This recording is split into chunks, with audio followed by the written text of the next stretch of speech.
Bien. Alors on aborde cette semaine le livre de Shemot.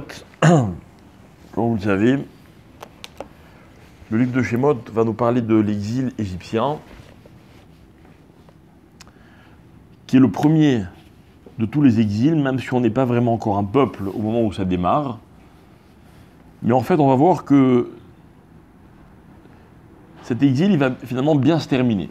D'accord? Puisqu'on ça finit par la sortie d'Égypte. Donc le peuple juif, il résiste.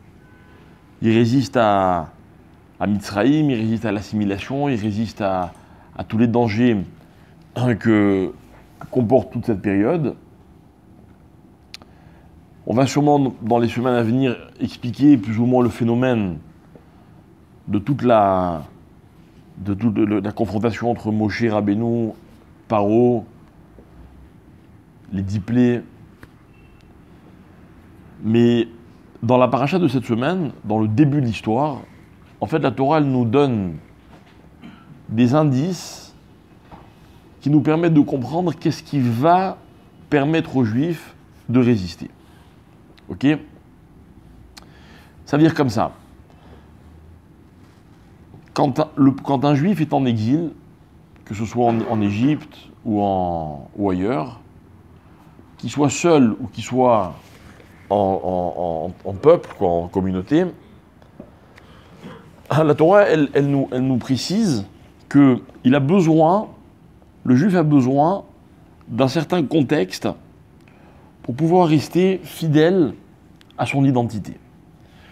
Le plus difficile dans l'exil, c'est la perte de l'identité. Ce qui nous fait dire qu'on n'a pas encore solutionné le problème de l'exil. Même si on habite en Eretz Israël, par exemple, ok, même si on est entouré de Juifs, même si toute comme on dit, le kivun, ça veut dire toute la perspective, elle est positive. On est en train de résoudre un certain nombre de problèmes par rapport à notre passé. Mais le problème de l'identité, c'est un problème qu'on n'a pas encore résolu. Ok, comment faire pour rester juif? Il faut savoir une chose, c'est que rester juif, c'est un problème qui n'est jamais résolu. Il n'y a que celui qui croit qu'il a définitivement résolu ce problème. Enfin, il n'y a pas que celui qui croit, mais même celui qui croit qu'il a définitivement résolu ce problème, il reste en danger. Au contraire, il n'y a que celui qui est convaincu qu'il n'a jamais résolu ce problème qui a toutes les chances de le résoudre. C'est-à-dire que c'est quelque chose qui n'est jamais acquis. Rester juif, c'est un travail au quotidien. Ok? Alors rester juif, c'est quoi? Alors j'aurais pu vous dire c'est accomplir les mitzvot, c'est vrai. J'aurais pu vous dire c'est se marier entre juifs, c'est vrai. Mais c'est pas que ça. Il est clair que la Torah, lorsqu'elle a donné les commandements, 613 mitzvot, 248 positives, 365 négatives, les mitzvot, ça aide. Ça aide. Par exemple, savez-vous que on n'a pas le droit, normalement, d'après la halakha, de partager son pain avec un goy. Vous savez ça? Vous savez pas? Hein? Partager son pain avec un goy. La Gemara, elle dit, on n'a pas le droit de manger le pain du goy. Ok? C'est que par exemple, les plus observants sont très vigilants de ne pas acheter du pain à la boulangerie. On n'achète du pain que s'il a été cuit par un juif. Moi, je me rappelle jusqu'à aujourd'hui, hein, quand on va en vacances dans des endroits des fois un peu éloignés de tout, vous voyez, en France, dans les petits villages, dans les Alpes ou quoi, une des premières choses qu'on fait en arrivant, on va voir la boulangerie. On dit, voilà, bonjour monsieur, à quelle heure vous allumez le four du pain? Alors ils nous disent pourquoi, on leur explique, voilà, on est juif, tatati tatata, on voudrait nous allumer le four. Et il nous dit, ok, pas de problème, j'allume mon four à 4h du matin. Donc à 4h du matin, on se pointe, on allume le four, je vous rassure, on retourne se coucher. Au départ, on va se coucher, enfin peu importe. Ok? Pourquoi? Parce qu'on n'est pas censé manger le pain du non-juif. Vous avez noté, c'est pas un problème de cache-route. On n'a rien changé dans la composition du pain. Savez-vous pourquoi on ne boit pas le vin d'un non-juif? Dans le vin, il n'y a rien. Le vin, il peut être normalement... Bon, dans les techniques un peu modernes, c'est vrai qu'on a peut-être rajouté des ingrédients des conservateurs ou quoi, mais à la base, dans le vin, il n'y a pas de problème de cacheroute. Quand vous buvez du whisky, vous le buvez qu'avec un tampon cachère? Non, pourquoi? Parce que le whisky ne peut pas ne pas être cachère, quasiment pas. Le vin, normalement, ça devrait être pareil. Pourquoi on boit pas le vin du goy? Parce que les khamim nous ont interdit, pour ne pas qu'on soit trop copain avec le goy. Pourquoi? C'est pas si méchant, les goy. Hein? Vous savez, quand j'étais petit, on racontait une histoire. Cette histoire, je ne l'ai jamais trouvée très marrante. D'ailleurs, à mon avis, vous n'avez pas non plus la trouver très marrante. Mais depuis que j'ai grandi un peu, je trouve qu'elle est très vraie. C'est l'histoire d'un gars qui arrête, un monsieur qui arrête quelqu'un d'autre dans la rue. Il dit: bonjour monsieur, est-ce que vous avez l'heure? À l'autre, il lui dit... Il dit quoi? Tu veux que je te donne l'heure? Mais si je te donne l'heure, tu vas me dire merci. Je vais te dire de rien. Ok? Et puis, tu vas me répondre non, mais si, c'est gentil de votre part. Et puis, je vais te répondre non, mais au contraire, ça me fait plaisir. Et puis, on va sympathiser. Puis, je vais t'amener chez moi à la maison. Puis, on va prendre l'apéritif. Puis après, on va arriver au dîner. Puis après, mes enfants vont venir à table. Tu vas connaître ma fille, tu vas sympathiser. Et peut-être maintenant, tu vas tomber amoureux de ma fille, elle va tomber amoureuse de toi. Peut-être tu vas vouloir épouser ma fille. Et moi, je donne ma fille à quelqu'un qui n'a pas de quoi se payer une montre. Voilà la blague. Ok? Elle vaut ce qu'elle vaut. Dans le même ordre d'esprit, les khamim, ils ont dit: on ne boit pas le vin du goy. On ne mange pas le pain du goy. On n'est pas raciste. Quoi? Ah non. On n'est pas raciste. On n'est pas raciste, mais on est méfiant. Mais comprenez-moi bien, on a... Allez, ça va peut-être encore moins vous plaire ce que je vais vous dire maintenant. On n'a pas peur du goy. De qui on a peur? On a peur du juif. On a peur que le juif, sans se rendre compte, tac, il se colle au goy. Je vous avais raconté qu'une fois j'ai donné un cours et il y avait des juifs et des non-juifs, chose qui est très problématique au niveau de la halakha, mais bon, peu importe. Et dans ce cours, les goïms qui étaient là, c'était des gens un peu connus, vous voyez? Des gens du showbiz, des noms que vous connaissez sans doute. Et puis, alors, il y a eu un tas de questions, etc. C'était très intéressant. Puis, à un moment, il y a une dame très connue, qui me pose une question. Elle me dit: excusez-moi, monsieur le rabbin, mais qu'est-ce que la Torah dit des non-juifs? Vous voyez? Elle m'a fait beaucoup de peine, cette question. Vous savez pourquoi? Parce que les juifs qui étaient présents dans la salle, ça veut dire 90% de l'assistance, ils ont eu une angoisse de ce que j'allais répondre. Comme c'était quelqu'un qui était connu, quelqu'un qui est dans le showbiz, etc., un nom connu, ils se sont dit: voilà, il ne va pas nous mettre mal avec eux quand même. Et moi, la vérité, quand elle m'a posé la question, j'étais un peu pris de court. Qu'est-ce qu'a dit la Torah des goy? Vous répondez quoi, vous, si vous posez cette question? Hein? Les 7 lois noaïdes, ça, elle le sait. C'est pas ça sa question. C'est qu'est-ce que les... En un mot, qu'est-ce que les juifs ils pensent des goy, quoi. Alors moi j'ai trouvé une réponse. Je lui ai dit: vous savez, il y a marqué dans le Talmud que goy chez Shabbat, chayav mita. Un goy qui observe le Shabbat, il est passible de mort. Fallait voir la tête des feuges. C'était énorme. La panique, quoi. Genre, il est fou, comment il peut dire des choses pareilles, etc. Après, je lui ai expliqué. Je lui ai dit: écoutez, je vais vous expliquer, madame. La Torah elle a demandé aux Juifs d'observer le Shabbat. Il y a une chose que la Torah ne supporte pas. C'est le goy qui joue aux Juifs. Exactement comme elle ne supporte pas le Juif qui joue au goy. En d'autres termes, la Torah elle m'a appris à respecter le goy en tant que goy et le Juif en tant que Juif. Et le pire, c'est quoi? C'est les mélanges, vous voyez? C'est le Juif français qui sent le besoin de devenir un peu français. Ou le Juif anglais qui va devenir un peu anglais, vous voyez? Mais pas devenir, parce que, comme dit le Rambam, on est toujours influencé par l'environnement dans lequel on vit. Non, devenir, c'est-à-dire genre, on n'est pas différent, quoi, vous voyez? On n'est pas différent. Et ça, c'est un problème. Et voilà pourquoi là, les Khamim, ils ont mis des barrières. Il y a des choses qu'on ne doit pas faire. Il y a des choses qu'on ne doit pas faire.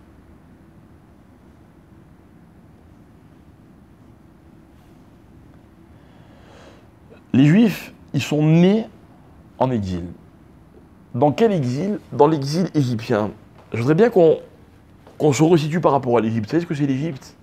L'Égypte, c'est imaginer, dans un contexte actuel, on dirait comme ça, la puissance et la richesse américaine, ok, la détermination russe, l'élégance française, le style italien, je sais pas moi, tout ce que vous pouvez imaginer de chaque pays, tout ce qui est bien dans chaque pays. Prenez tout ça, vous le mettez dans un seul pays, c'est ça l'Égypte de l'époque. C'est la suprématie. Il n'y a même pas un deuxième pays qui peut rentrer en concurrence avec l'Égypte.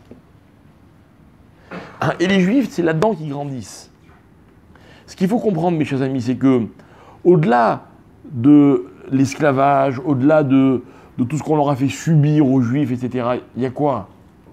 Il y a une pression sociale énorme. Énorme. C'est-à-dire que ça devait être immensément dur, incroyablement compliqué de rester juif en Égypte.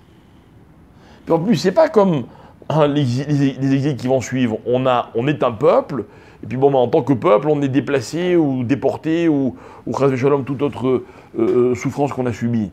On n'est même pas un peuple. On est une famille, quoi.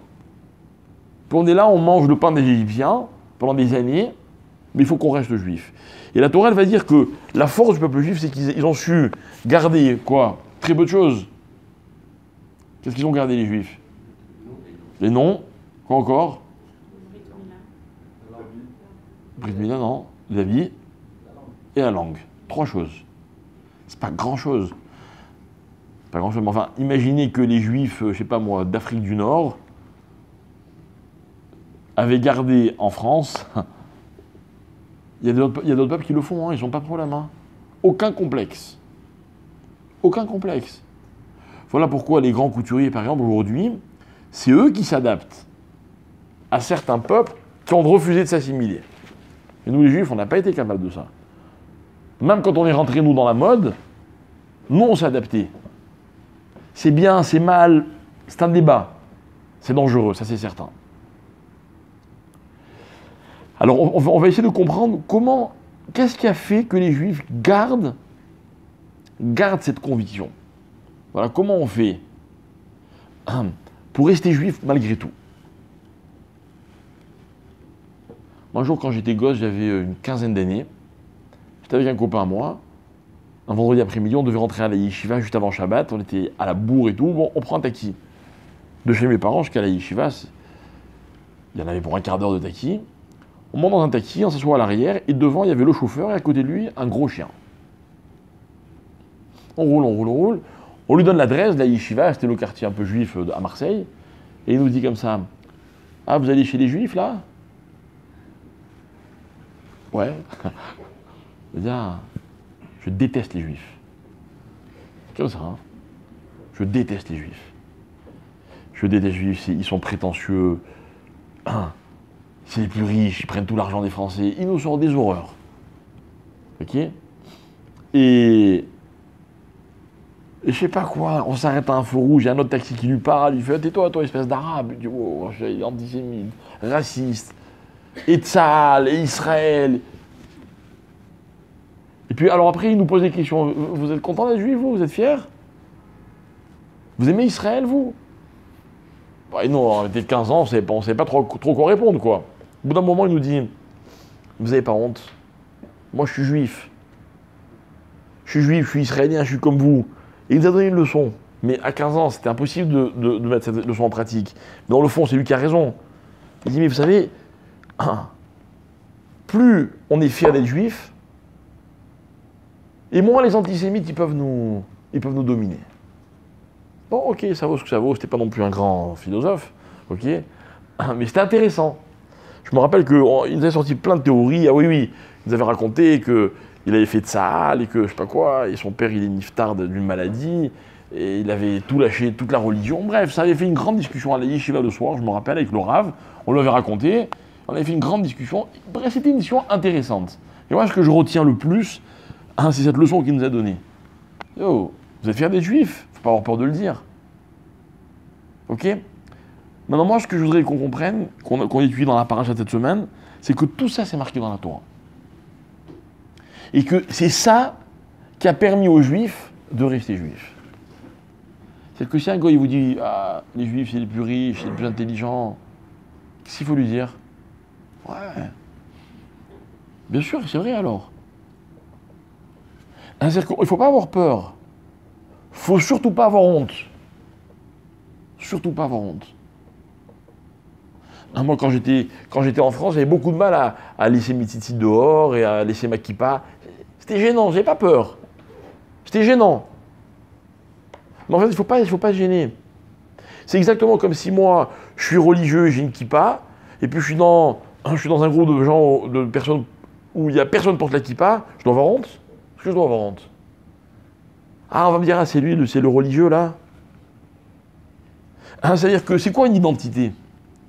Une identité, c'est une conviction, et cette conviction, elle me porte.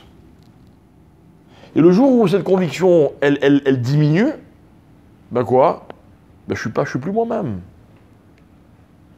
Ah, vous avez déjà débattu avec des gens, vous avez des idées, vous les défendez. On n'est pas d'accord avec vous, au moins on vous respecte. Quand on dit aux gens, pour arrondir les angles, ah bon d'accord, tu as raison. On ne peut pas être respecté, c'est impossible. D'accord? Maintenant, ce que nous on va essayer d'apprendre, c'est que pour se faire respecter des autres, pour être le juif au milieu des nations, il y a un élément qui est fondamental et incontournable. C'est que le juif, il a besoin de se respecter à lui-même en tant que juif. Ce que j'appelle la fierté. La fierté, c'est capital. Attention, la fierté, c'est pas l'orgueil. Être fier, c'est pas être prétentieux. Ce sont des notions qui sont complètement différentes. Mais la fierté, elle porte l'individu. Elle porte l'individu. Moi, si je suis un homme, je suis fier d'être un homme. Si vous êtes une femme, soyez fiers d'être des femmes. Si vous êtes séfarade, soyez fiers d'être séfarade. Vous voyez? Attention, ça va rien changer. Hein. Mais si vous voulez avoir une chance qu'on vous respecte, ce qui est fondamental, c'est que vous soyez convaincus et fiers de ce que vous êtes. Alors regardez, la Torah dit comme ça, Ve'ele Shemot Bene Israël Abaim Mitzrayma. Voici le nom des enfants d'Israël qui sont venus en Égypte. Et la Torah va me dire, Réhouven, Shimon, Lévi, Yehuda, demande Rashi, on les connaît. On les connaît, pourquoi la Torah, elle refait l'introduction, voilà les 12 tribus d'Israël. Tout le monde les connaît, les 12 tribus. On en a parlé sans arrêt dans Bereshit. Et qu'est-ce qu'il dit Rashi? Afalpi shemena'am bechayem bishmotan, même s'ils ont déjà été comptés par leur nom, puisque lorsque Yaakov descend en Égypte pour rejoindre son fils Yosef, la Torah elle dit, voilà qui est descendu avec Yaakov, Réhouven avec ses enfants, tel et tel, Shimon avec ses enfants, un tel et un tel. Rebelote, tu me les recomptes, tu me redis leur nom. Et Rashi répond comme ça. Léodia Ribatan. Chez Nifshelo, la Kouchavim, etc. En un mot, si je résume Rashi, et je vais à l'essentiel de son idée, la Torah, elle a voulu rappeler Ribatan. C'est quoi Ribatan? À quel point ils sont chers? Ils sont chers. Vous savez, quand on prenait l'avion, Paris-Tel Aviv, ou Tel Aviv-Paris, ok, on vous dit, vous habitez où en France? Non, vous avez de la famille en Israël. Bon, à chaque fois, vous avez de la famille en Israël. Je dis oui, qui? Ma femme. Qui encore? Mes enfants. Ah ouais? Et chaque fois, comment ils s'appellent vos enfants? En général, je commence, ok, je fais un kiff. J'adore. Dire le nom de ses enfants, c'est un kiff. J'ai un tel et j'ai un tel, ok. C'est ce qu'elle me dit la Torah. Elle dit Hachem, il aime. Il aime dire le nom de ses enfants. Et toute la raison pour laquelle la Torah, elle répète encore une fois, et ce n'est pas la dernière fois, le nom des enfants d'Israël, parce que pour nous dire à quel point Hachem, il aime les Juifs. Première leçon du livre de Shemot. Mais ce qui est curieux, c'est quoi? C'est que juste après, qu'est-ce qu'on va me raconter? Les souffrances du peuple juif. Parce qu'il faut vous rappeler, depuis l'année dernière, on va repasser par des moments terribles dans lesquels les Juifs, ils n'en peuvent plus. Ils sont convaincus d'avoir été oubliés par Hachem. Oubliés, ni plus ni moins. Alors c'est quoi Riba? Riba, c'est que justement, avant que l'histoire ne commence, Hachem veut une chose.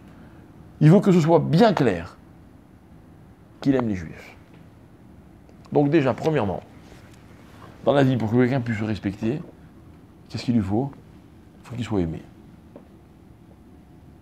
Il faut qu'il soit aimé. On vous aime, vous? Hein, si on vous aime, tant mieux pour vous. Si on ne vous aime pas, peut-être c'est vous qui êtes responsable. Vous savez, il y a des gens à l'époque qui n'ont pas d'amis. Ou très peu. Et il y a des gens qui ont plein d'amis. C'est quoi la différence? On a dit, il faut courir après les amis. Tu sais ce qu'a dit la Mishnah? Elle dit, assez les harav, fais-toi un rave. C'est facile de se faire un rave. Les raves, ils sont là, ils cherchent qu'à donner. Vous en prenez un, vous dites, tiens, lui, c'est mon rave. Et la Mishnah continue, elle dit, ukne les haver. Et achète-toi un ami. C'est quoi achète-toi un ami? Ça a un prix d'amitié. Eh ben paye. Paye. C'est pas de l'argent. Mais c'est-à-dire que pour avoir un ami, il faut être prêt à mettre le prix. Et pourquoi j'ai besoin d'un ami? Pour un tas de raisons. Mais l'une des raisons, c'est que j'ai besoin d'être aimé dans la vie. Celui qui n'est pas aimé, le pauvre. Je suis sérieux. Mais le pauvre, et je ne dis pas le pauvre, c'est une fatalité, non. Le pauvre, mais c'est de sa faute. C'est de sa faute. Dans tous les contextes, même quand vous, je sais pas moi, imaginez un couple, c'est la guerre. Vous savez ce qu'il faut expliquer à l'un et à l'autre? Écoute, s'il t'aime pas, ou si elle t'aime pas, tu as aussi ta part de responsabilité. Moi, je voyais une femme qui m'a dit, c'était un coup, j'ai essayé de m'occuper d'eux, etc. Ça a marché, mais après de longs mois de travail. Et puis un jour, dans une discussion, la femme elle m'a dit, Rav, j'en peux plus. J'en peux plus. Je suis pas aimé. Ça me dit, je suis pas aimé. Je l'ai massacré. Si t'es pas aimé, c'est de ta faute. Dites-moi franchement, il n'y aurait pas de bonne raison de vous aimer? La vérité. Toute personne normalement constituée peut vous donner de bonnes raisons d'être aimée. Si personne ne l'aime, ou elle n'est pas assez aimée, pas comme elle voudrait, c'est qu'elle n'a tout simplement pas été capable de mettre en avant ses atouts, ses qualités, pour qu'on l'aime. C'est-à-dire qu'être aimé, c'est comme tout dans la vie. Vous vous rappelez, un jour, on a fait un cours sur l'intelligence. Il n'y a pas si longtemps, on a rappelé un peu ce cours. Et moi, est-ce que vous vous rappelez la première chose que je dis par rapport à l'intelligence? Moi, je dis toujours comme ça, ce qu'on m'a appris. Hein. L'intelligence dans la vie, c'est une obligation. C'est pas une chance. Il n'y a pas les intelligents et les idiots. Ceux qui ont de la chance, ceux qui n'en ont pas. Ceux qui ont été gâtés par la nature, ceux qui ne le sont pas. Vous avez des gens qui font tout pour être intelligents. Et d'autres qui font rien pour être intelligents. Donc vous avez les intelligents et les imbéciles. Mais être imbécile, c'est pas une fatalité. Être idiot, on n'est pas condamné à être idiot. Dans la vie, tout marche comme ça. Tout marche comme ça. Quelqu'un, il vient, il pleure parce qu'il n'a pas d'argent. Hein? C'est triste, hein? Question, il a tout fait pour en avoir? Moi, je connais des tas de gens qui n'ont pas d'argent, mais ils ne se plaignent pas. Ils ne se plaignent pas, ils vous disent non, je n'ai pas fait ce qu'il fallait pour avoir de l'argent. Résultat, j'en ai pas. C'est pas un drame. Vous avez des gens, ils n'ont pas fait d'études, donc ils ne sont pas cultivés. Ça ne les dérange pas. Ils ont choisi leur voie. Vous avez des gens, ils ne sont pas religieux. Ils n'ont pas fait tout ce qu'il fallait pour l'être. Ça ne les dérange pas. Pour eux, ce n'est pas un drame. Vous avez des gens qui ne sont pas aimés. Question, ils ont fait tout ce qu'il fallait pour. Maintenant, ce que la Torah me dit, et pour moi c'est très fort, elle me dit avant que les Juifs se retrouvent exilés et asservis par l'Égypte. Hachem, il a voulu leur dire une chose.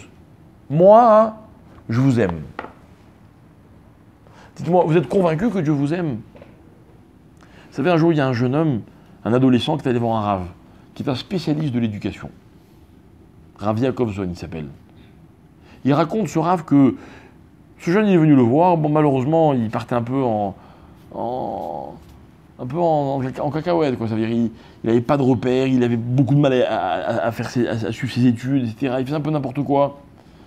Et il explique au Rav. Il dit, ouais, Rav, je vous dis la vérité. Moi, je sens que mes parents, ils m'aiment pas. Ah non, non, non. Ah non, non. Non, non. Son père, il dit, mon père ne m'aime pas. Voilà. Il s'entendait très bien avec sa mère, mais pas avec son père. Et il dit, mon père, il m'aime pas. Alors, il lui fait, alors l'enfant, il dit, mais quoi, alors, c'est terrible. Mon père, il m'aime pas. Alors, Rav lui dit, ok, je vais t'expliquer, c'est mathématique. Il y a marqué dans la Gemara qu'il y a 3 shutafim dans l'homme. Ça veut dire, un homme, il est conçu par 3 personnes. Le père, la mère et Hachem. Ok?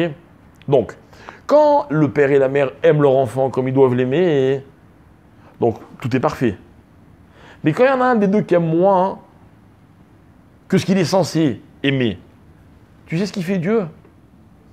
Il prend cette part qui est libre. Il dit donc toi tu as une chance incroyable. Tu es plus aimé de Dieu que la plupart des enfants.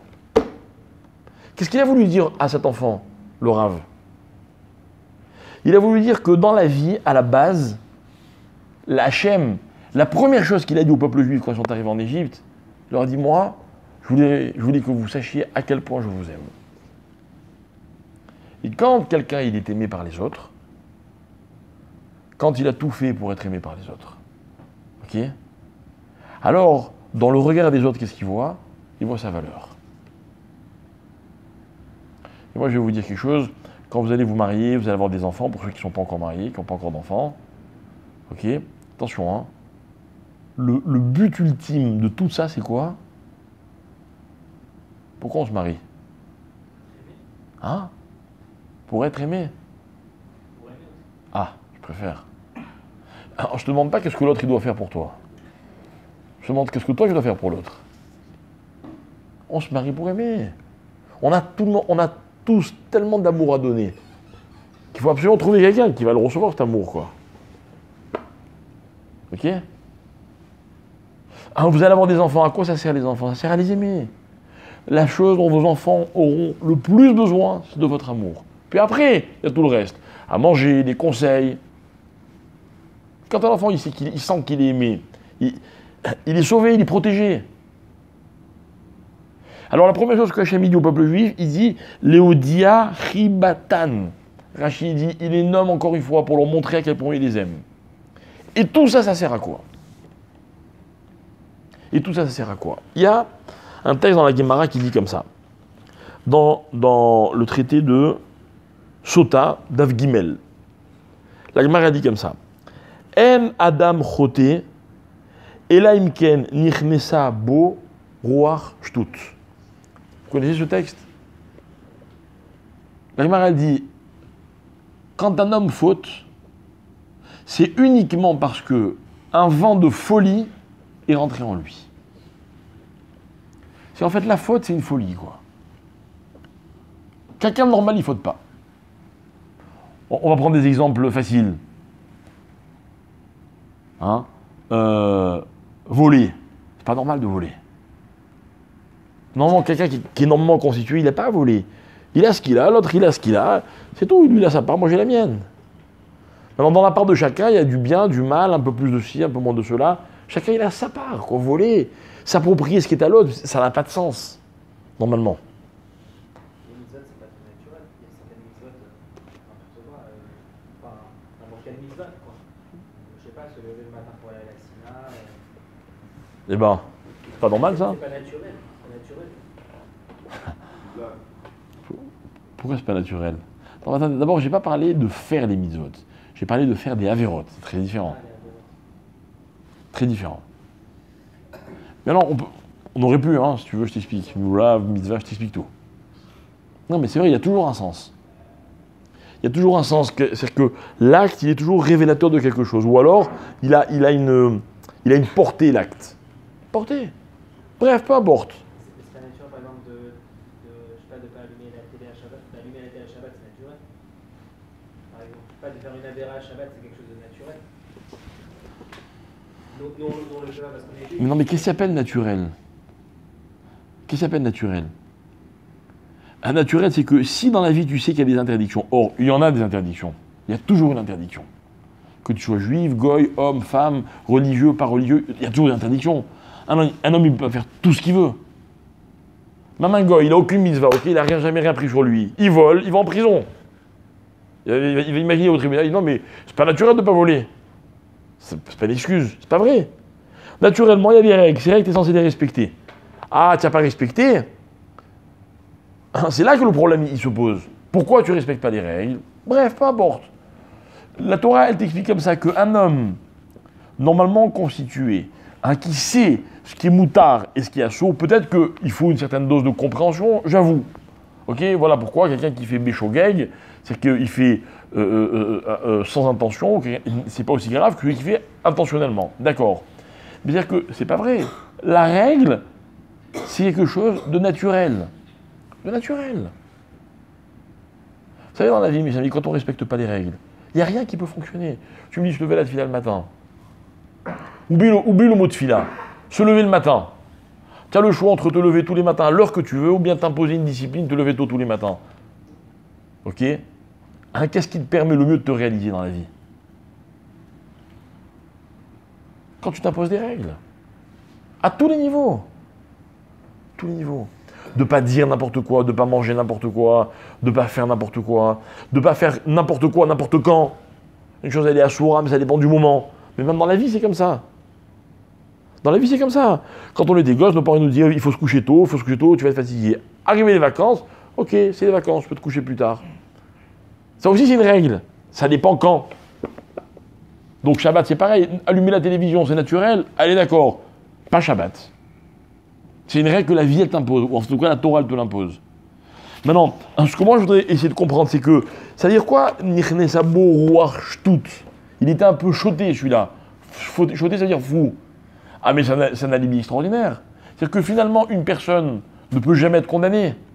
Parce que, de deux choses une, ou elle enfreint pas, ou si elle enfreint, elle est folle. Donc si elle est folle, elle n'est pas condamnable.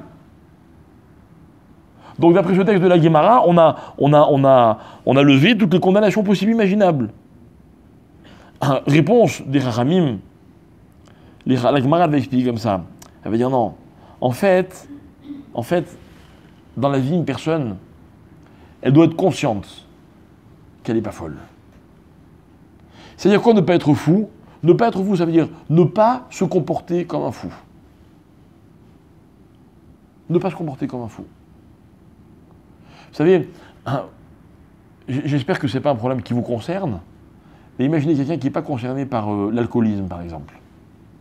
Ok?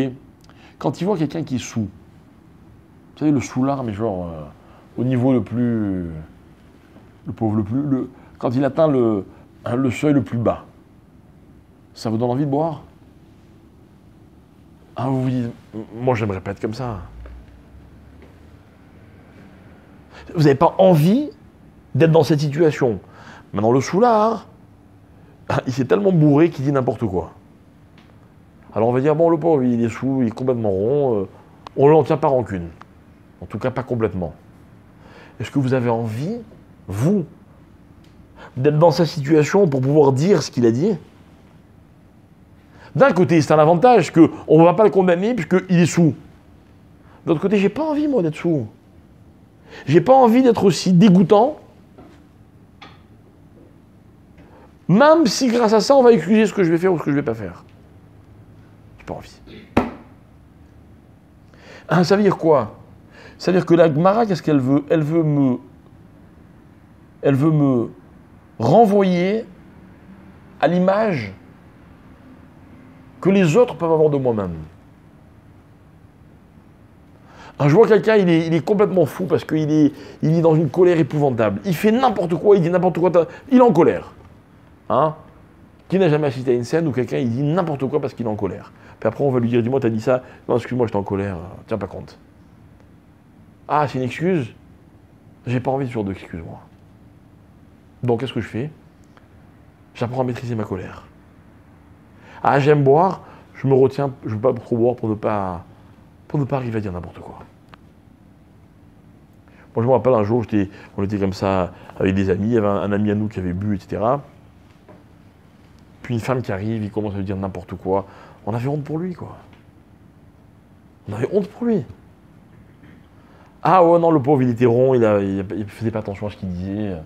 C'est pas une excuse. Enfin, c'est en même temps une excuse, c'est en même temps une image. Une image que j'ai pas envie, moi, qu'on m'attribue. Ah, c'est-à-dire que dans la vie, faire une faute, c'est quoi? Faire une faute, peut-être que c'est se laisser aller à une espèce de, on va dire, de faiblesse, qui peut d'ailleurs constituer une excuse. Ma question, c'est la suivante. Vous avez envie de ce genre d'excuse? Ou vous n'avez pas envie de ce genre d'excuse? Hein, c'est facile de dédouaner quelqu'un, de le déresponsabiliser face à ce qu'il a fait, en prétextant qu'il n'était pas comment on dit, en pleine possession de ses moyens. C'est une belle image de ne pas être en possession de ses moyens? C'est pas une belle image. Moi, ce que je voudrais essayer de vous montrer, mes chers amis, c'est que dans la Torah,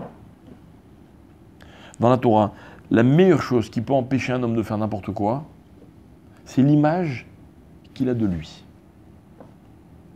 Et l'image que j'ai de moi ne dépend que d'une décision que je prends un jour dans ma vie. C'est moi qui décide. Malheureusement, je ne peux pas vous convaincre de penser de moi ce que j'aimerais que vous pensiez de moi. Il y en a un que je peux convaincre, c'est moi-même. Moi, je peux me convaincre que je suis celui que j'ai envie d'être. Par exemple, comme ça, si je vous demande, vous êtes menteur? Vous allez me dire non, je ne suis pas menteur. N'est-ce pas, il y a des menteurs ici? Pourtant, y a-t-il des gens ici qui n'ont jamais menti? Non? Donc le problème, il est où? Le problème, il est que j'aimerais pas être celui qui ment, mais j'ai menti. Ah, mais le fait que j'ai menti ne fait pas de moi un menteur, vous voyez? Alors, je ne sais pas si c'est hypocrite ou si c'est rajouter un mensonge au mensonge, mais vous voulez que je vous dise, hein, pour moi, c'est la seule issue. C'est la seule issue qui peut permettre à un homme de sortir d'un comportement qui n'est pas un bon comportement, c'est l'envie de ne pas être celui qui fait ce qu'il a fait. C'est ça, Rohrstut. Moi, je vais vous dire, je ne suis pas un menteur, mais j'ai menti. Ah, non, mais tu comprends, c'était pas tout à fait moi. C'était une situation particulière. C'est ça, Stut. Stut, c'est quand le bonhomme, il n'est pas dans une situation normale. Mais si on considérait nos actes comme étant révélateurs de ce que nous sommes, c'est terrible. Rappelez-vous ce qu'on a toujours dit dans nos cours. Le lachon hara, c'est grave? Non, arrêtez d'être hypocrite.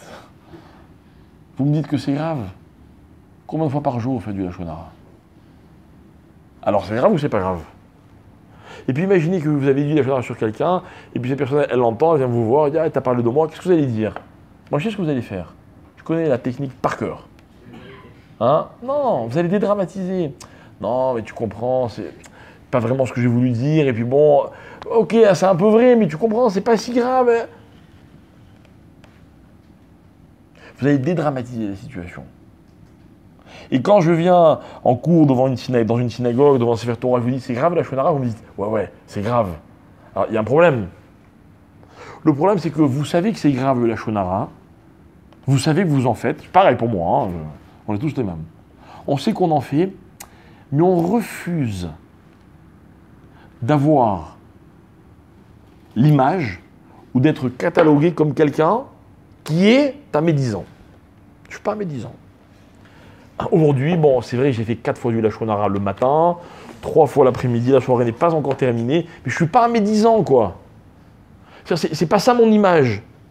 Et moi, voilà comment je définis la lachon hara, je l'ai répété plusieurs fois dans mes cours et je ne cesserai de le faire, tant qu'on sera d'accord de m'écouter, c'est que le drame du lachon hara,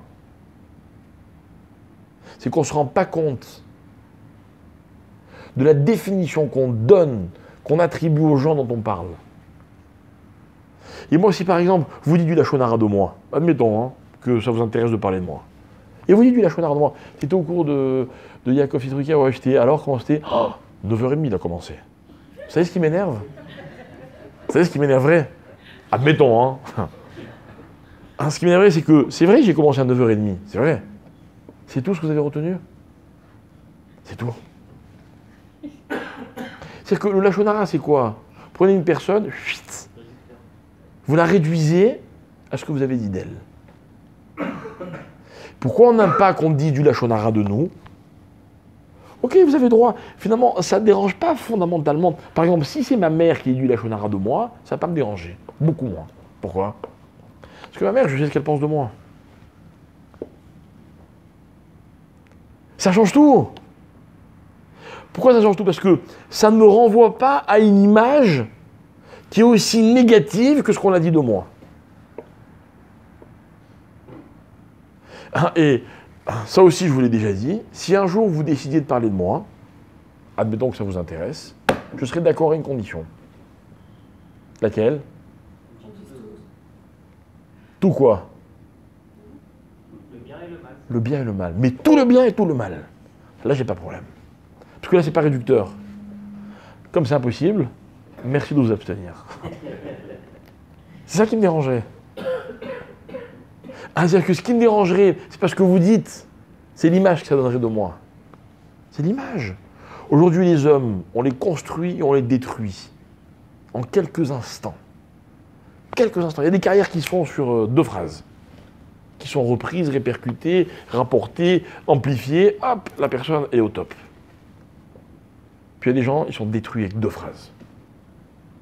Ah, il a dit ça, on répète, on déforme un peu, on exagère, tac, tac, le bonhomme n'existe plus.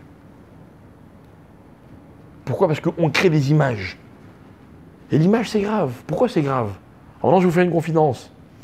C'est parce que moi, pour fonctionner, j'ai besoin d'une image. J'ai besoin de cette image, qu'est-ce que je vous dise?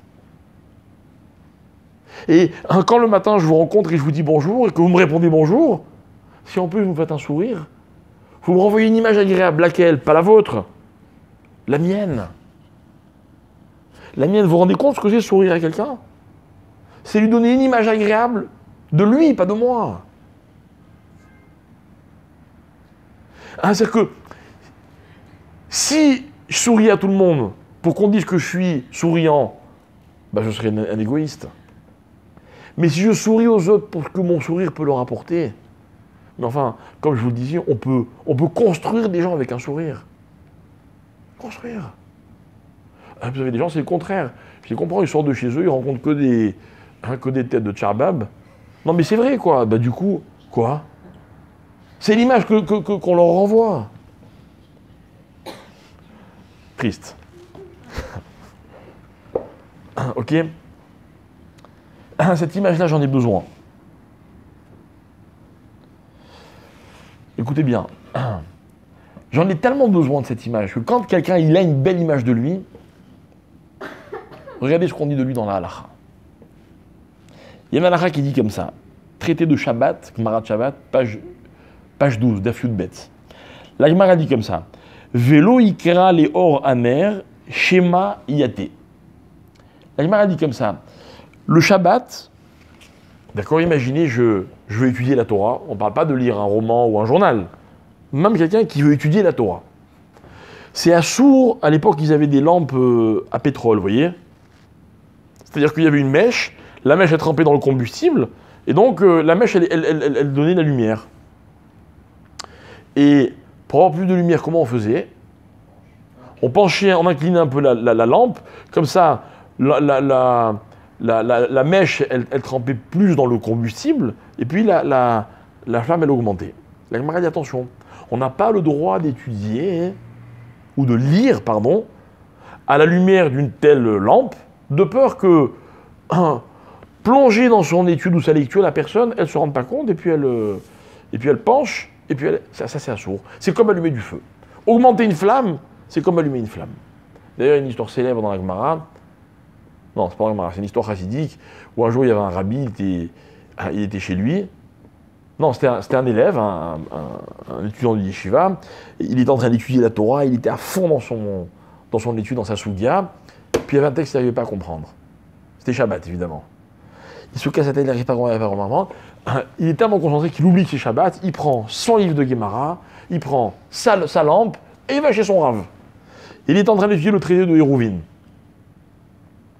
Alors, il tape à la porte du Rav. Le Rav, il est très étonné. Si tard dans la nuit, on tape à la porte un Shabbat, il ouvre la porte, il voit son élève qui était un grand tzaddik, grand ami de Raham, dans la rue avec une Gemara, parce qu'on n'a pas le droit, on n'a pas le droit de transporter, ça se passe évidemment en Pologne, ok, avec une Gemara et une lumière, une lampe dans la main. Et alors il fait à son élève, hey, Shabbat. Alors l'élève lui fait, non, Hérouvine. On raconte cette histoire pour dire que n'importe qui peut se tromper.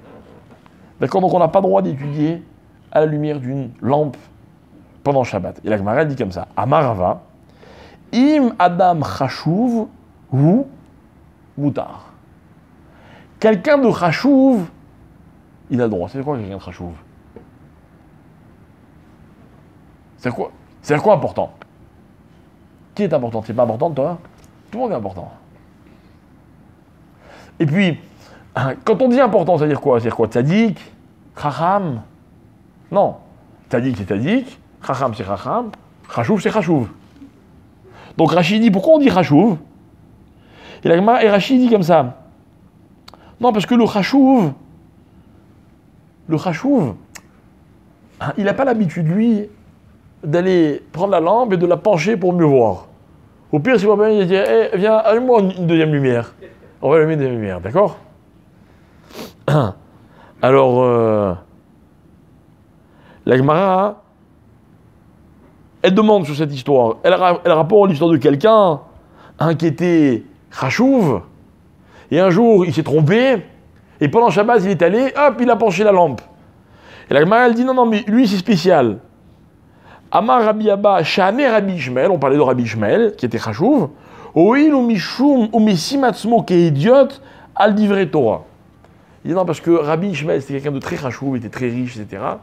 Mais quand il étudiait la Torah, il oubliait qu'il était Chashuv. Il se considérait comme n'importe qui d'autre.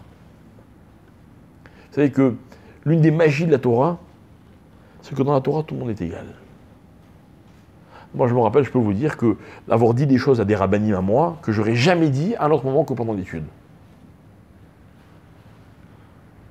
Je me rappelle un jour avoir dit à un très grand rave, je regrette beaucoup de l'avoir fait, mais sur le moment, j'ai même pas fait attention. Je lui ai dit, mais ce que vous dites, c'est n'importe quoi. Il m'en a pas voulu. Au contraire, il m'a dit, ah, t'as bien étudié aujourd'hui, hein. T'étais à fond dedans.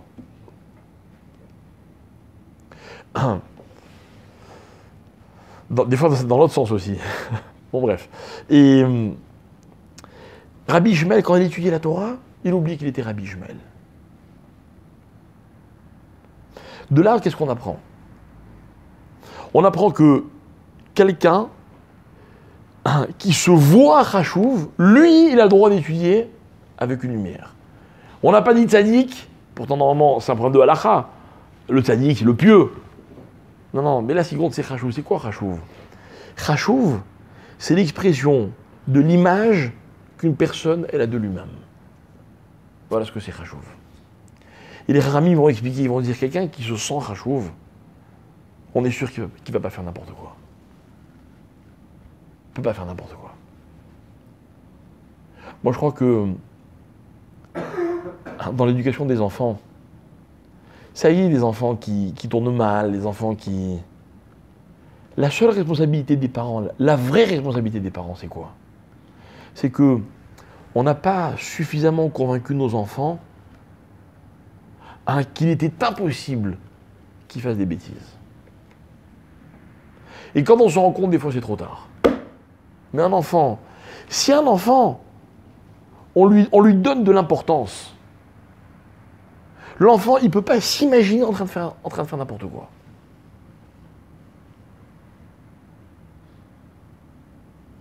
L'enfant, il a des tentations comme n'importe qui, mais encore plus parce qu'il est enfant. Comment on peut retenir un enfant de faire n'importe quoi? Comment on fait? Voilà, moi je vous dis, j'ai des enfants, je les ai vus dans la Torah, ils voient des choses, ils ont envie de les faire. C'est quoi l'argument à un enfant de 7 ans, de 8 ans, de 10 ans? C'est quoi l'argument? Qu'est-ce que je peux lui dire?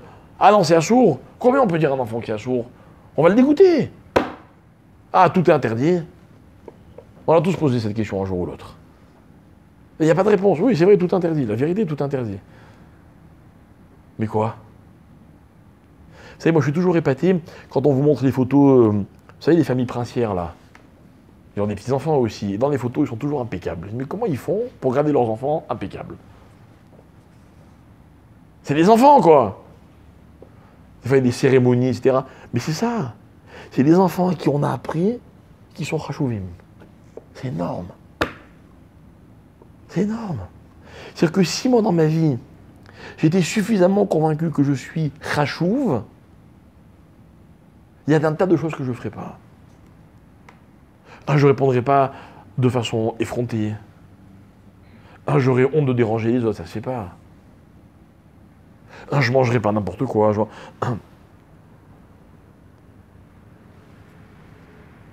Un jour, il y a un monsieur qui m'a fait un très très beau compliment. Il disait n'importe quoi. Hein. Et même si je sais que c'était n'importe quoi, j'ai tellement kiffé que je me suis fait croire que c'était pas n'importe quoi. On parlait de quelque chose qui est très difficile à faire, etc. Peu importe. Il m'a dit, ah non, mais toi... Mais il avait de la considération pour moi. Il m'a dit, ah non, mais toi, pour toi, c'est sûr que c'est rien. Et quand il m'a dit ça, je me dis, mais... pourquoi c'est rien? Je suis pas Superman, moi. Mais je me suis dit, tu vois, lui, il croit que moi, je suis rachouv et que pour moi, c'est rien. Donc du coup, pour lui, il croit que pour moi, c'est rien. Si moi, j'étais convaincu, comme lui, que je suis rachouv, donc ce serait rien. Ce serait rien. Un voleur, c'est quoi? Un voleur, c'est quelqu'un qui se sent au niveau du vol. Et pourquoi une affaire, elle est grave dans la vie? Qu'est-ce qui fait qu'une affaire, elle est grave? C'est quoi la différence entre une faute grave et une faute qui n'est pas grave? Peut-être que c'est ça la définition. Une faute grave, mes chers amis, c'est une faute qu'on est capable de commettre quand l'image qu'on a de nous, elle est grave. Une faute pas grave, c'est quand, bon, ma foi, ça ne change pas vraiment l'image qu'on a de nous. Alors c'est une faute qui n'est pas grave. Encore faut-il savoir l'importance des choses. L'importance des choses. Par exemple, le président de la République, ok, si on le surprend en train de mentir, c'est grave ou c'est pas grave? On va faire de ça quelque chose de grave. Pourtant, c'est un homme comme tous les autres, hein. Eh ouais, mais il est chachouv. Les hommes, ils vivent souvent à deux niveaux, vous savez. Il y a le niveau public et le niveau privé. N'est-ce pas? Un président de la République, il peut être à la tête des plus grandes décisions pour un pays, et puis dans l'intimité, faire n'importe quoi. Prendre son scooter pour aller... C'est vrai, quoi. C'est pas une image. Dites-moi. Si au lieu d'un grand rabbin, d'un président de la République, c'est un grand rabbin. Très grand rabbin, grand rave. Il assume son rôle à la perfection. Au niveau halakha, il est incollable. Toutes les décisions qu'il prend, elles sont bonnes. Mais le soir, on l'attrape sur son scooter lorsqu'il va aller voir une autre femme que la sienne. Qu'est-ce qu'on va dire? C'est pas un rave. Parce qu'un rave, c'est chachouv. Pourquoi un rave, c'est chachouv? Parce qu'un rave, il incarne des choses qui sont chachouv. Donc s'il y a une contradiction, il est plus chachouv. Il est plus rave. N'est-ce pas? N'est-ce pas que c'est impardonnable? Un rave qui vole, qui ment, qui ceci, qui cela, pourtant c'est des hommes comme les autres. Mais vous voyez, c'est ça la définition de chachouv pour nous. Il est chachouv parce qu'il s'occupe de choses chachouv, parce qu'il représente des choses chachouv. Et c'est comme ça, dans la vie, c'est un barème qu'on établit. Maintenant, moi, tout ça, ça ne m'intéresse pas. Tout ce qui m'intéresse, moi, c'est quoi? C'est quelle image, moi, j'ai de moi. Quelle image vous avez de vous? Dans la vie, mes chers amis, je vais vous dire, le meilleur garde-fou, la meilleure garantie de ce que vous ne ferez pas, c'est ce qu'au fond de vous, vous n'avez pas envie d'être. Moi j'ai un pshat, j'ai une explication, elle n'engage que moi. C'est quoi Ruach Shtut? Un homme ne faute que quand il y a un vent de folie. C'est quoi le vent de folie? Moi je vais vous expliquer, j'engage que moi, encore une fois. Pour moi la folie, c'est quelqu'un qui va avoir une belle image de lui et qui est capable de temps en temps de l'oublier. Ah mince, j'ai oublié que je voulais être quelqu'un de parfait. On oublie. Ah, je m'étais promis de plus jamais faire ceci, de plus recommencer. Tu as oublié quoi? Tu as oublié que c'était pas bien? Non, tu n'as pas oublié que c'était pas bien. Tu sais que c'est pas bien. Tu as oublié que toi, hein, tu t'étais situé au-dessus de ça. Mais quelqu'un qui se situe au-dessus, il peut pas. Normalement, il peut pas se rabaisser. C'est pas possible. Dites-moi, quel est le pire reproche qu'on vous a fait dans votre vie? Le pire reproche. Je vais vous dire, moi, le pire reproche qu'on m'a fait dans ma vie? Voilà. C'est quand un jour j'ai fait quelque chose qu'on m'a surpris, qu'on m'a dit, non, pas toi quand même. Oh, ah, là, j'ai vraiment fait une gaffe, vous voyez. Parce qu'il a raison, non, pas moi, quoi. Eh ben oui, même moi. Je voulais pas. C'est l'image de moi-même qu'on me renvoie. Il n'y a pas pire dans la vie.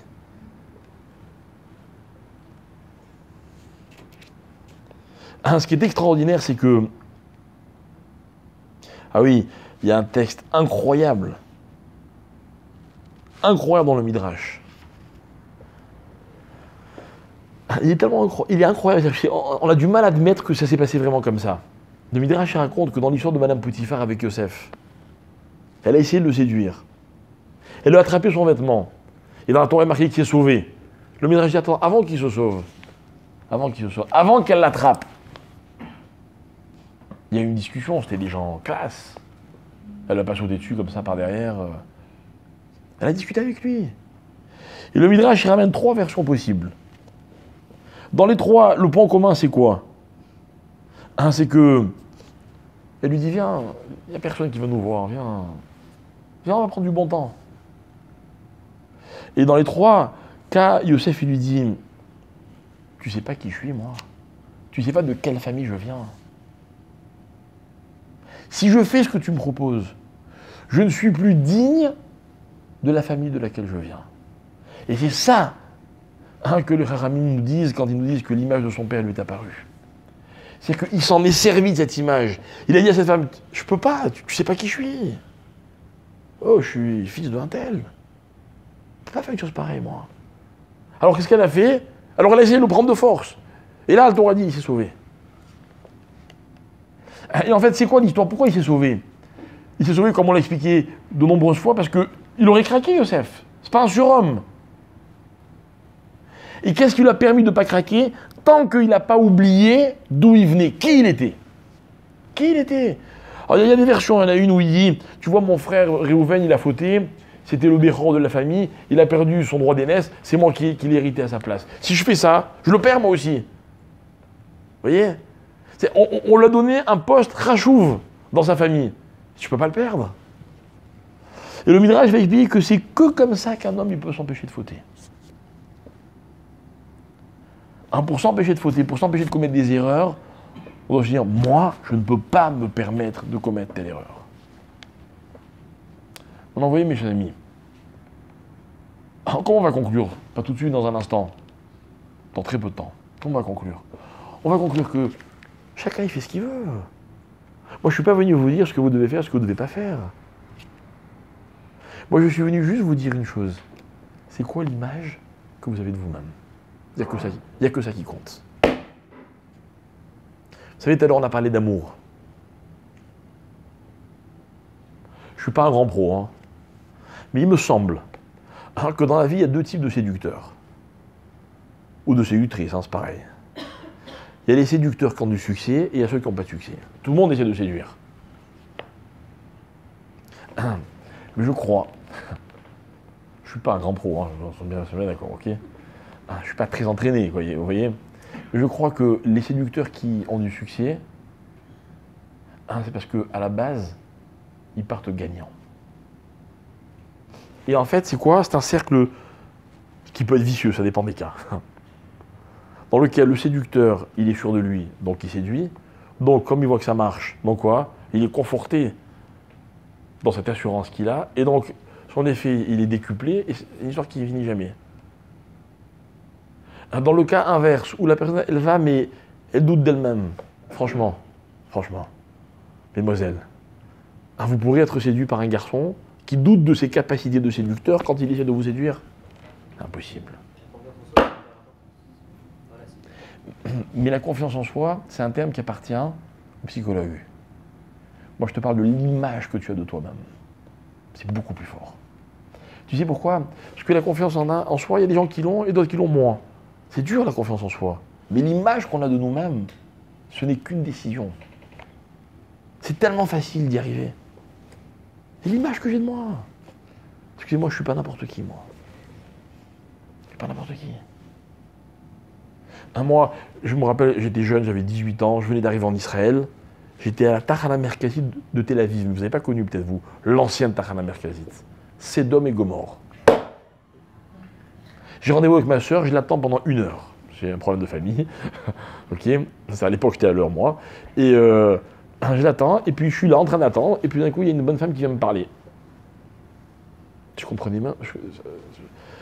J'étais pas dans cet univers du tout, quoi. Elle me parle, je comprends pas, elle me dit viens, je m'approche. Parlant d'hébreu, j'avais du mal à comprendre, je parlais pas encore bien l'hébreu, puis au bout d'un moment, je comprends. Ça m'a vexé, quoi. Mais enfin, elle n'a pas compris qui je suis, quoi. Je suis là avec ma barbe, enfin, j'ai pas de barbe à l'époque, mais ma kippa, mes tzitzit, elle est folle. Et ça m'a déstabilisé. Je me dis quoi? C'est ça l'image que je donne?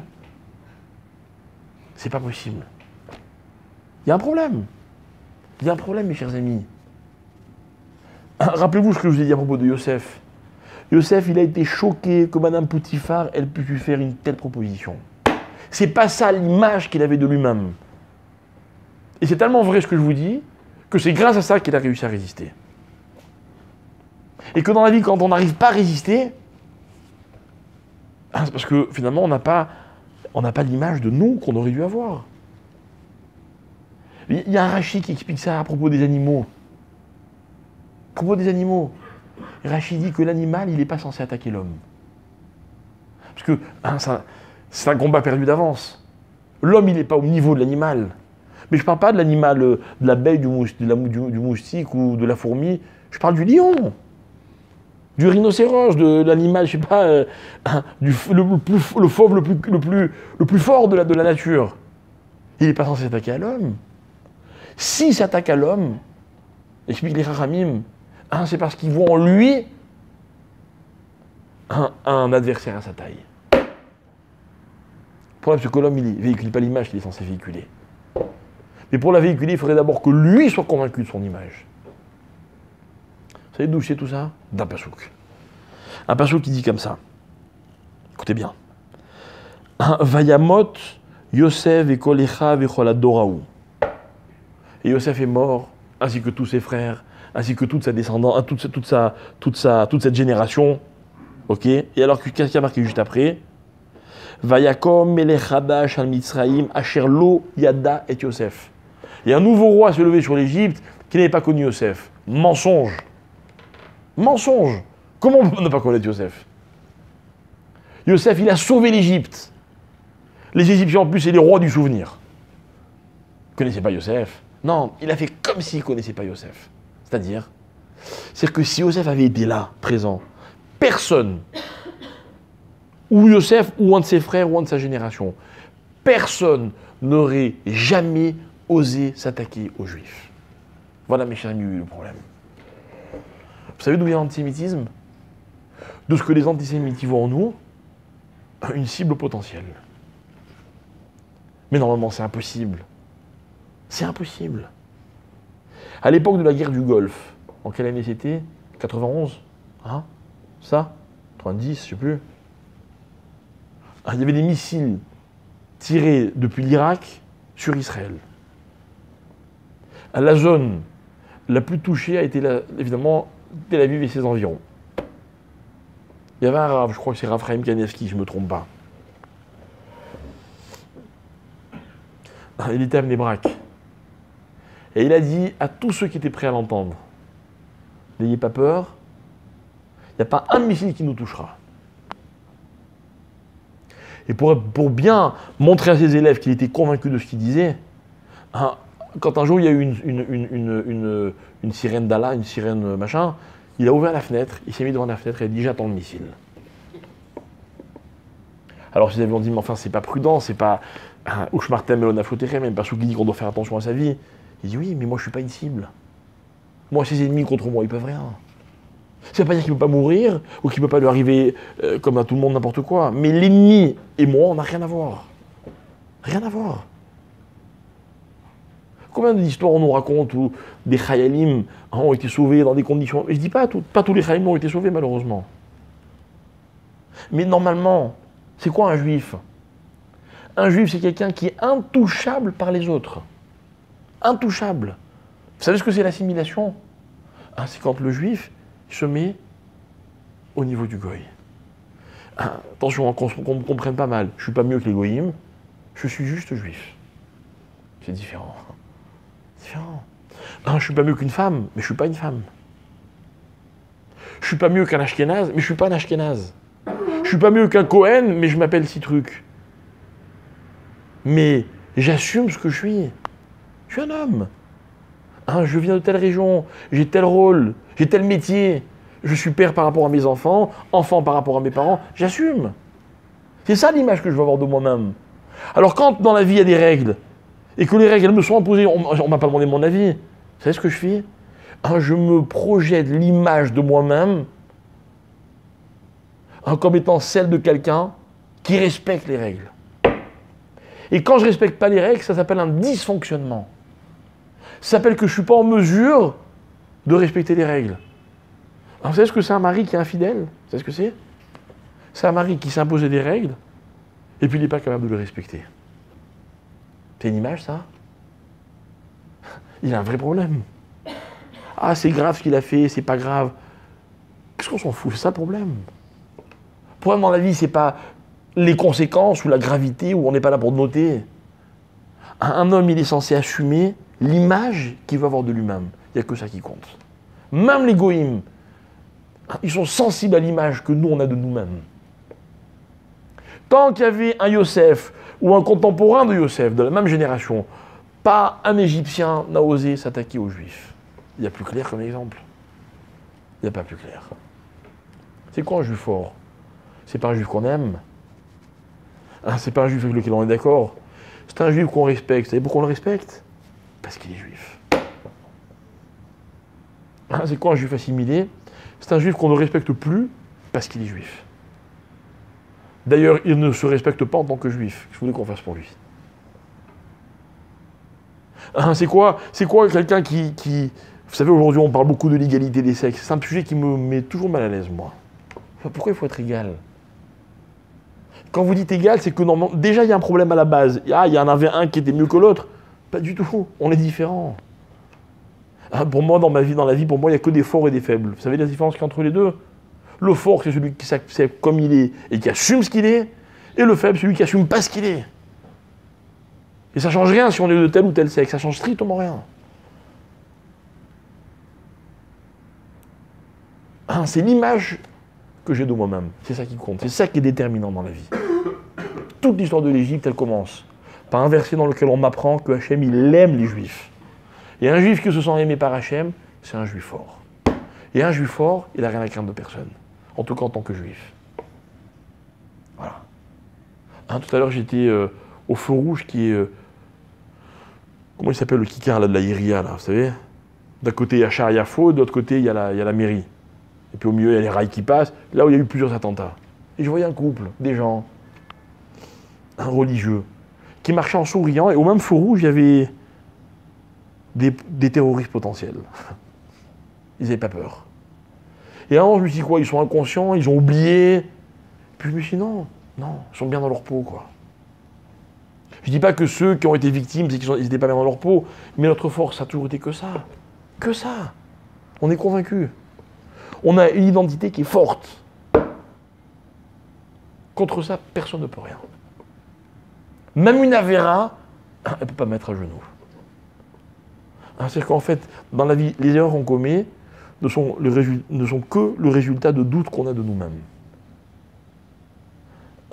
C'est la différence qu'il y a entre l'assurance, comment tu as dit tout à l'heure, confiance en soi et l'image qu'on a de soi.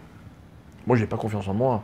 Moi, je sais que je ne suis pas immunisé contre quoi que ce soit, que tout peut m'arriver, que je peux commettre n'importe quelle faute de la Torah, n'importe quelle faute de la Torah. De prendre une lampe et la pencher, comme Chas Shalom, de faire la pire des avirotes, comme dire du Lachonara. J'ai aucune confiance en moi, c'est-à-dire qu'il n'y a pas d'assurance. Mais par contre, j'ai une image. Et cette image, j'ai tout fait pour la bâtir, et je ferai tout pour que cette image, elle continue. Tout. Voilà pourquoi, d'après la Torah, les hommes n'ont pas le droit de juger les hommes. On n'a pas le droit. Parce qu'un homme, il peut détruire l'image de quelqu'un d'autre. Même par erreur. Même par erreur. Voilà pourquoi on doit bien se garder de juger les autres. Par contre, à l'égard de soi-même, on a l'obligation de se créer une image et de respecter cette image. De respecter cette image. Moi, quand je vois souvent comme ça des jeunes adolescents, les filles, les garçons mélangés, c'est ce qui me fait la peine. C'est que personne ne respecte personne. C'est que les jeunes, on ne leur apprend pas à se respecter à eux. Respect à eux. Moi, je pense qu'une jeune fille, elle doit dire à un jeune homme, ne me touche pas. Respecte-moi, quoi. Je ne suis pas d'objet. Et un jeune homme, il doit se respecter à lui. Je ne suis pas un sauvage, je sais me retenir. Comme quand je suis assis devant une assiette, et c'est pas cachère, je ne mange pas. Je sais me retenir, je ne suis pas un sauvage. Comme si demain il y a un billet de 500 € qui appartient à quelqu'un, je ne vais pas le prendre, il est à lui. Je me retiens, je sais me retenir. J'ai besoin d'argent. Et alors? C'est comme quand j'ai faim et qu'il y a une assiette de cochon, je ne mange pas. Je sais me retenir. Mais tout ça, ça dépend de l'image que j'ai décidé d'avoir de moi-même. Dans la vie, c'est ça qui est fondamental. Voilà. J'ai fini.